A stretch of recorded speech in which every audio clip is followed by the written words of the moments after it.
Hey guys, I'm Joe Kulas here once again. So this is a small video for the Chaos Deciminator. The only reason I'm doing this video is because it's for the hunting pack formation I got in the background here. It's one of the options. It is by far the worst option that we can take, and points-wise is just utterly ridiculous. Now, to make this thing semi-competitive, you have to make it around 250 points, give or take, but it's 205 base. Now with that being said, weapon skill 3, ballistic skill 3, strength 8, front 13, 12 side, rears 11. Initiative 3 as well. Has 4 base attacks, so which is kind of nice, but 3 hull points. Now with that being said, special rules is Demon, Unholy Vigor, and then Deep Strike and Demonic Resistance. Now the Vigor, for example, is, I'll just read it from the book. Whenever the Deciminator suffers a weapon destroyed or immobilized result, this can be ignored on a d6 roll of a 5+. Again, for its points, it should be better than that. In addition, if it's wrecked but not severed and explodes, so again, it doesn't really matter anymore. Actually, that just completely doesn't matter anymore. And then on the result of 6, it doesn't matter. So really, if you get a weapon destroyed or immobilized result, that's kind of cool.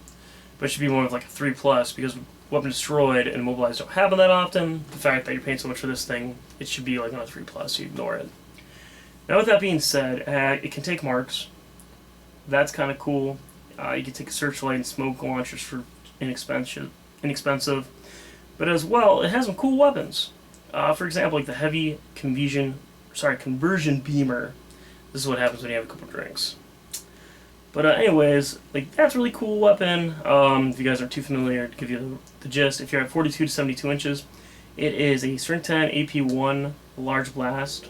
It has a little specialty rule that this weapon may not be fired when the carrying model has moved in the same turn, and unless it has relentless. And okay, so that's kind of cool because it's a vehicle. Now with that being said, if you're within 18 to 42, which is most commonly going to happen, it's strength 8 AP4, same thing, and then if you're within 18 inches, it's strength 6 AP0. So typically not that cool, because again, depending if you're playing like an apocalypse game, generally not that cool. Now one of the other things is it has a relic weapon. It's a siege claws. What it has shred, so essentially it's really good in close combat.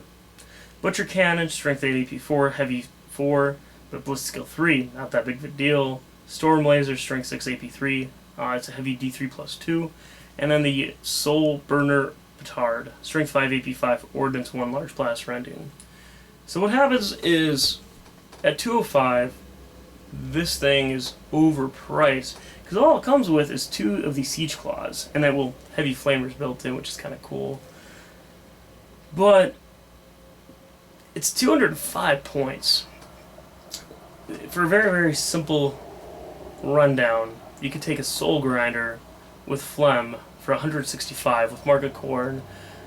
Honestly, you kind of want to make a mark of each if you don't have any specific thing, because a mark of each, at least you get to reroll ones. But that's 160. That'd be 170. At 170, you have a consistent, battle cannon. Same kind of BS skill, but then you also have your harvester cannon, which gives you anti-air if you need it. Otherwise, if you shoot your main weapon, then you'd have to get snapshots because of ordnance. But at 205 base, the soul grinder is whipping the crap out of it. Now the only thing again it would have otherwise is soul grinder base would actually kind of still be better, but actually, this is just more of an anti-infantry, where the soul grinder would be an anti-infantry and anti-vehicle. So when it comes down to it, it's just overly expensive. There's really no good to come from it. That's really all there is to it. If it were to start off around, in all honesty, for competitive play, 110, so literally half the cost, okay, cool, we can kind of take some cool options. But at 205, it's just ridiculous. You're paying so much for it, and it's a really cool walker too. That's how it looks, at least. That it would almost be worth buying for use as hell roots or something. So that's the short cut down on the Chaos Deciminator. Again, it's just super cool looking, not good. Again, at least if it had a ballistic skill 5 or something, it would maybe be worth taking those butcher cannons. That would be really neat.